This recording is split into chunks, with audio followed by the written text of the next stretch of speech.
अश्लील फिल्मों को बनाने और वितरण के मामले में फंसे राज कुंद्रा की जमानत के बाद अब इस केस में एक और आरोपी रही गहना वशिष्ठ को उच्चतम न्यायालय ने गिरफ्तारी से संरक्षण प्रदान किया है। अदालत ने आदेश जारी करते हुए कहा है कि जब मामले के मुख्य आरोपी को जमानत मिल चुकी है तो अब इसी केस से जुड़ी किसी और एफआईआर पे उन्हें गिरफ्तार करने का कोई मतलब नहीं बनता।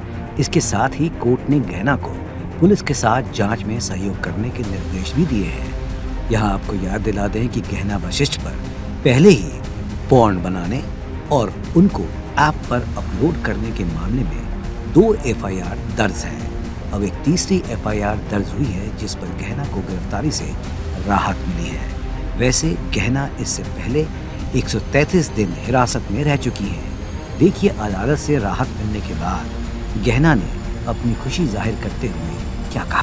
मैं फ़िलहाल तो यहाँ पे स्टेटमेंट देने आई हूँ जो काफ़ी टाइम से पेंडिंग था और ये सबको पता है कि मुझे पूरी तरह से फ्रेम किया गया क्योंकि मैं बार बार मीडिया से इंटरेक्ट कर रही थी, लोगों के सामने सारी चीज़ें लेकर आ रही थी।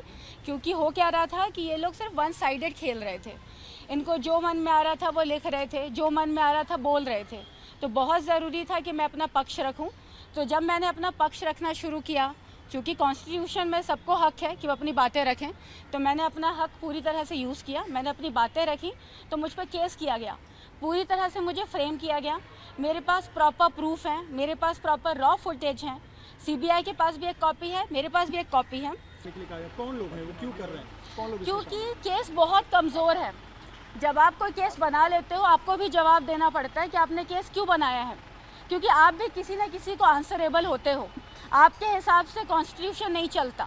तो जब आपको पता होता है कि आप कमज़ोर हैं तो आपको 1-2 कड़ियाँ और जोड़नी पड़ती हैं। कहते हैं ना, अगर रस्सी कमज़ोर है तो गठान लगानी पड़ती है। तो वही चल रहा है यहाँ पे। इन्हें पता है कि पॉर्न का कोई केस ही नहीं बनता क्योंकि अभी तक डिजिटल पे सेंसर नहीं आया है। तो लड़कियों को ज़बरदस्ती प्रेशर देकर ये कहा जाए कि फोर्स करके शूट करवाया गया है, जो कि कभी नहीं हुआ। और मैं एक और बात कहना चाहूँगी, जो लड़कियाँ ये अभी केस करके बहुत खुश है ना कि हमने केस तो कर दिया, हमारी जीत हो गई, मैं बाकायदा जहाँ तक मैं लड़ सकूँगी मैं वहाँ तक लड़ूंगी। जितनी बार मुझे लड़ना पड़ेगा मैं उतनी बार लड़ूंगी और मैं हर बार सच सामने लेकर आऊँगी। और इन सारी लड़कियों पे मैं डेफेमेशन केस भी डालूंगी, क्रॉस एफआईआर भी डालूंगी। और जब इनके प्रूफ में सामने लेकर आऊँगी तो उन्हें पता चलेगा कि गलत केस करने का नतीजा क्या होता है। मैं लड़की होकर मुझ पर 376D लगा दिया। इमेजिन करो अगर मेरी जगह कोई लड़का होता, उसकी ज़िंदगी निकल जाती है प्रूफ करने में कि उसने किसी का रेप नहीं किया है। यहाँ लड़की को प्रूफ करने के लिए 5 मंथ्स लग गए। मैं 5 मंथ्स जेल में थी एक रेप केस के लिए। यहाँ रोड चलते हुए किसी आदमी पे एक लड़की बोल देगी ना, इसने मेरा रेप किया, इसने मुझे छेड़ा, कोई सफाई नहीं मांगता, कोई नहीं पूछता, कोई एक प्रूफ नहीं मांगता। तो फिर ये तो गलत है ना। आपको लड़ने का हक है, मैं लड़ूंगी। और इन सारी लड़कियों को ये सबक मिलना चाहिए कि गलत केस नहीं करना चाहिए। आप अगर सच हैं तो सच के लिए लड़ो। और एक बात कही जाती है, सच ही हमेशा जीतता है, तो मैं ही जीतूंगी।